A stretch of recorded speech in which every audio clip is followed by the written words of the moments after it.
L'esprit curieux, libre d'attaches émotionnelles envers les faits, suffisamment pour avoir envie d'ouvrir les yeux sur d'autres possibles.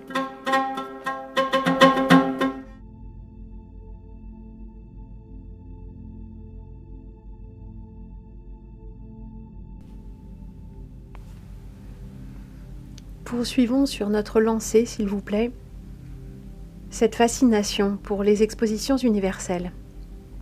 Ces deux points que j'ai soulevés, ou plutôt cette double polarité, d'une part la beauté, de l'autre la puissance. Vous vous souvenez, élégance et gigantisme? L'élégance dans les formes architecturales, d'accord, mais aussi la démesure, le côté monumental et écrasant, et puis cette architecture énergétique, avec, comme disait un de mes amis, un de mes compagnons, l'énergie pour quoi faire. L'énergie pour quoi faire? Pourquoi cette débauche d'électricité fut-elle due au génial Tesla? Cette électricité. D'accord, l'énergie libre. Énergie libre est une traduction erronée de l'anglais énergie gratuite. Et quand on dit énergie, c'est un certain type d'énergie, l'énergie de type électrique, électromagnétique. Pourquoi faire? Pour faire tourner des moteurs, pour faire briller de la lumière électrique et des arcs électriques dans la nuit. Qui a peur à ce point de la nuit? Qui ne peut pas supporter les cycles du vivant, jour-nuit? Ok, d'accord, ces cycles ne sont peut-être pas naturels. Est-ce que c'est une raison pour s'en prémunir avec des moyens qui sont encore moins naturels? Oui, je sais, ça risque de ne pas vous plaire. Les gens qui sont les tenants de l'autonomie, l'autonomie, vivre en toute autonomie, ça signifie vivre avec sa propre station électrique, disons généralement solaire ou éolienne. Mais c'est pas ça l'autonomie. L'autonomie, c'est pas des moyens technologiques, pour produire soi-même son énergie, parce qu'on n'est pas indépendant, on n'est pas autonome, on est dépendant des usines qui fabriquent les panneaux solaires, les capteurs, toute la technologie qui y est reliée. L'autonomie, c'est pas ça. La véritable autonomie n'est pas une dépendance technologique, elle ne peut pas l'être. Nous parlerons très bientôt de nos vrais pouvoirs.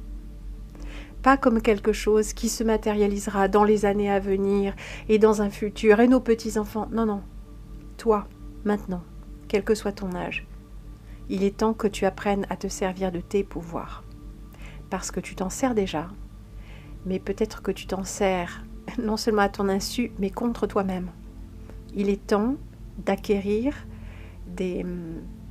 non pas des capacités parce que tu les as déjà, mais d'acquérir les compétences et la maîtrise de ces compétences. Il est temps que tu te rendes compte de quelle nature sont tes vrais pouvoirs et que tu apprennes à t'en servir. Pas pour servir ton ego dans un cycle d'addiction, n'est-ce pas, te prémunir d'une peur qui va en fait nourrir la peur en général, mais que tu apprennes à te servir de tes vrais pouvoirs, ce que tu as déjà, ce que tu utilises à ton insu, et d'une façon complètement erratique. Il est temps que tu t'en serves maintenant pour toi, pour ton bien-être, pour te réharmoniser. Il est temps que nous passions la vitesse supérieure là, que nous prenons réellement conscience de ce que sont nos vrais pouvoirs, plutôt que regarder toujours ailleurs de la téléportation, de la télépathie, Oui, il est question plus ou moins de ça, mais pas comme on croit. Parce que cette réalité n'est pas ce qu'on croit. Alors si nous croyons que nos vrais pouvoirs consistent à agir dans la matière, à partir de la matière, on a tout faux. Et ce faisant, on dénigre complètement les vrais pouvoirs qu'on a déjà, dont on a déjà une certaine maîtrise, parce que c'est pas ça qu'on attend. On attend autre chose, de plus visible, de plus spectaculaire, les pouvoirs des X-Men, les pouvoirs de magiciens, les pouvoirs de... Non, Non, c'est pas aussi grossier. C'est plus subtil, plus efficace, plus pointu, plus net, plus élégant. Mais revenons à cette fascination que j'appelle malsaine pour l'architecture. Qui a une fascination maniaque pour l'architecture? L'architecte, le grand architecte. Le grand architecte, ça vous rappelle quelque chose, n'est-ce pas?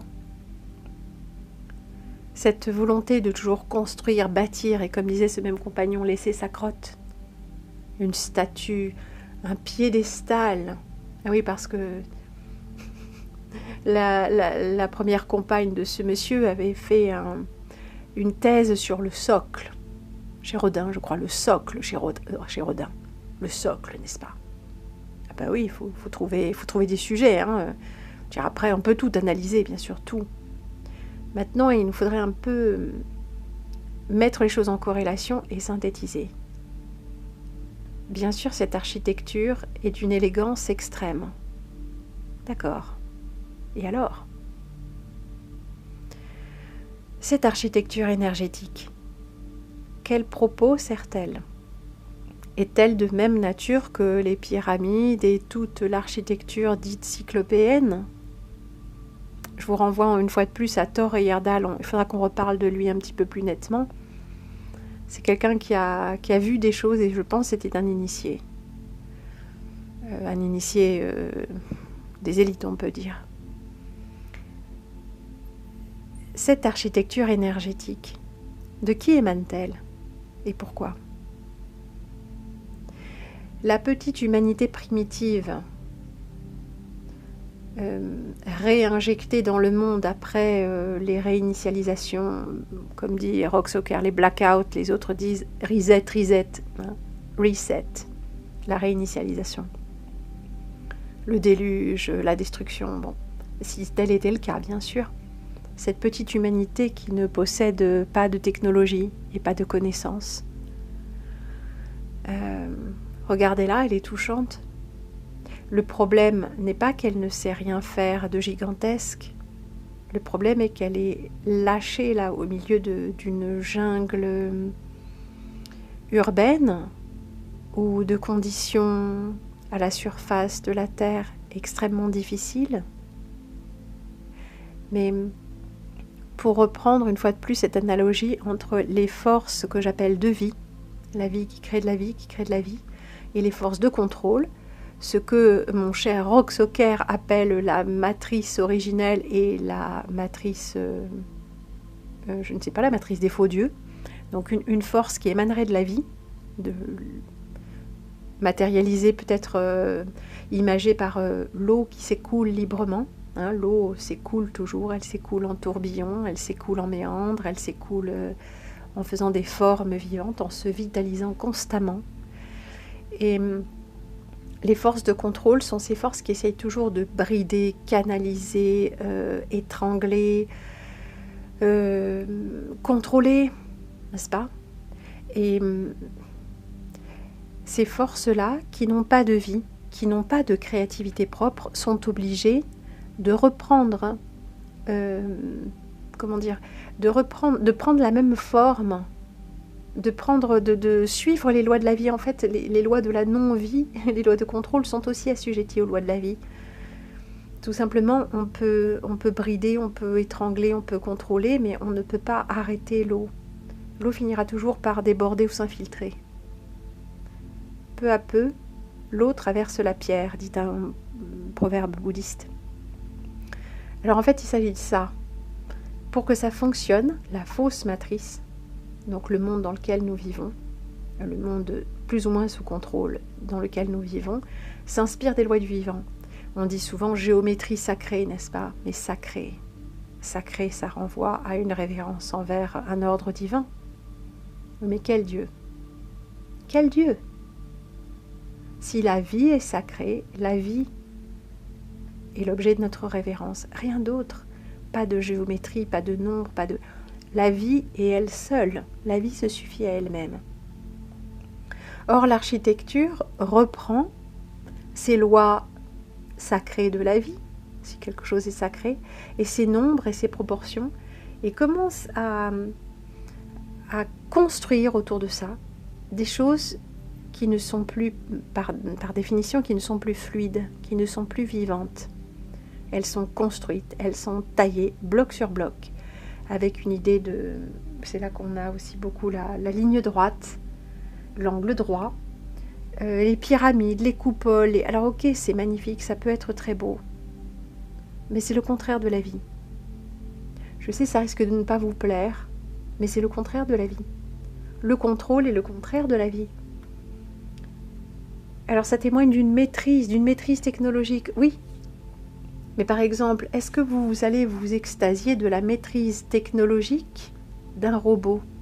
Si ce robot est programmé pour maîtriser la technologie, comment dire, de quoi allons-nous nous émerveiller? Si un robot est programmé pour vous jouer du Jean-Sébastien Bach sur un orgue, allez-vous vous émerveiller? Moi pas. Si quelqu'un qui aime la musique apprend à toucher l'orgue, avec tous les claviers, les mains et les pieds, et commence à jouer en exprimant le ravissement de son âme et ses angoisses profondes, et qu'il y a un souffle qui passe dans sa musique, même si il y a une fausse note ou quoi que ce soit, qu'est-ce qui va vous toucher le plus? Le robot programmé pour être parfait ou l'être vivant par qui passe le souffle infini de la vie? Je sais pas. En tout cas, l'architecture des peuples humbles, des peuples simples, la petite chaumière, comment ça s'appelle déjà, qu'importe, mais la borie, la hutte, la case, tout ça, ça ressemble à des paniers, à des poteries, à des petites choses, à des nids, comme font les animaux. Ah oui, mais ça c'est pas bien, parce que nous ne sommes pas des animaux, nous sommes tellement plus élevés. Mais ce qui est élevé en nous et qui produit l'architecture, et le besoin de contrôle sur le vivant, la chape de plomb, ou de béton plus exactement, coulée sur le vivant pour servir de socle aux futures réalisations grandioses du mental. Ça émane de qui, ça, s'il vous plaît?